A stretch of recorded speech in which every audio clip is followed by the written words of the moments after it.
This recipe is my Valentine to you, my lovely viewers. The next time you need to impress a friend or loved one with a fancy dinner that's easy and yet elegant, I highly suggest you give this duck à l'orange with fondant potatoes a try. No one will be leaving the table disappointed.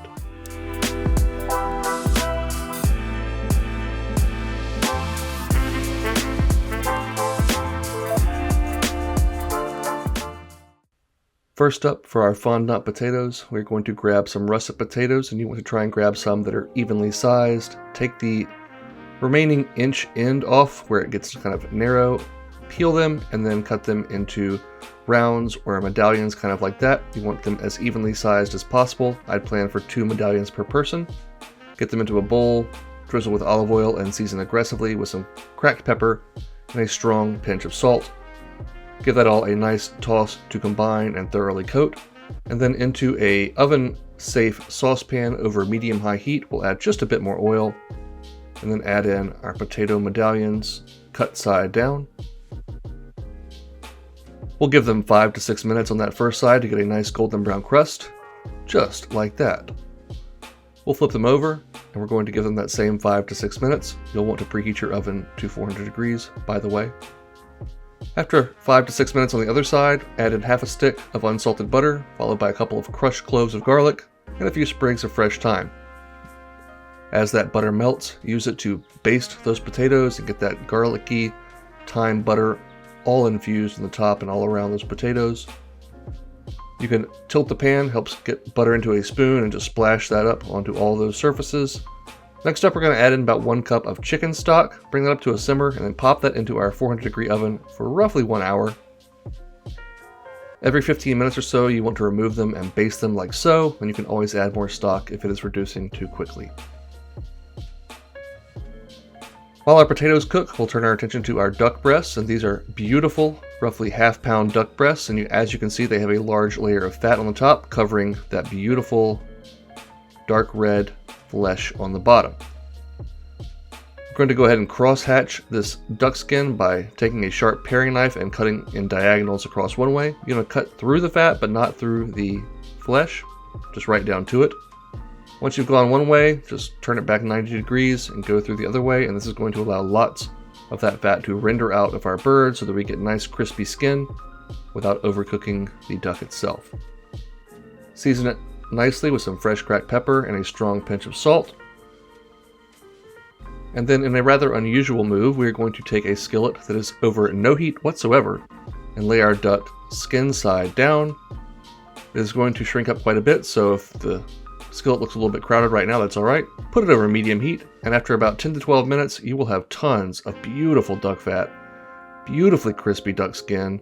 Just give those a flip and give them 2 to 3 minutes on that flesh side.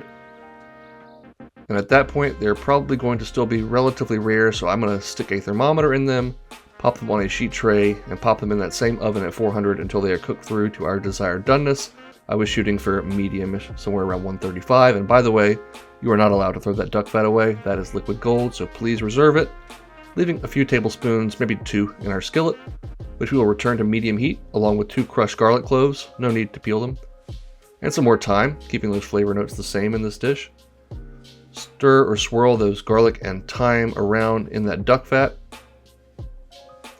till it's nice and fragrant, at which point we'll add in 3/4 of a cup of orange juice, a tablespoon or so of honey, and we'll bring that up to a simmer and let it go for about 5 minutes or until it's reduced by about a half.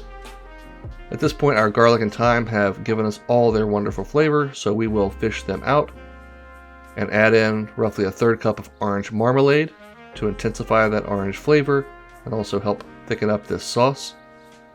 Once that's stirred in, we'll add in a heaped teaspoon or so of Dijon mustard for some body and tang. Let that continue to reduce, and finally add in a splash of rice wine vinegar for much needed acidity before finishing this sauce off the heat with 2 to 3 tablespoons of unsalted butter for richness and to add a nice gloss to our à l'orange sauce. Alright, didn't forget about those potatoes, did you? We're going to give them one final basting. These things are absolutely heavenly as they absorb all those flavors from the stock and butter and garlic.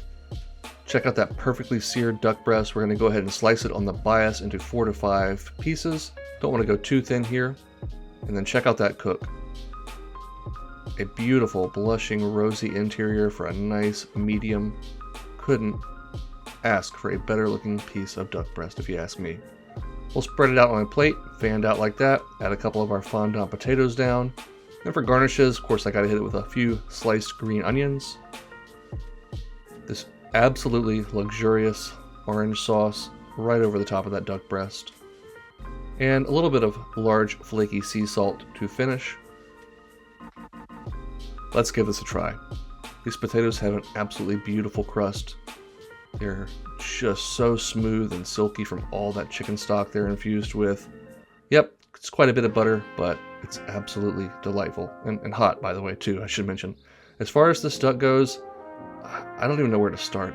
I mean, the crispy skin is just an absolute punch in the mouth in the best way possible right off the bat. You get the unctuousness from that fatty skin, that tender and rich flesh. That orange sauce has every flavor note imaginable. It's savory, it's sweet, it's got a little bit of acidity and sourness from the vinegar. I really did have a moment here, and I had to go in and try everything all together, and it did not disappoint.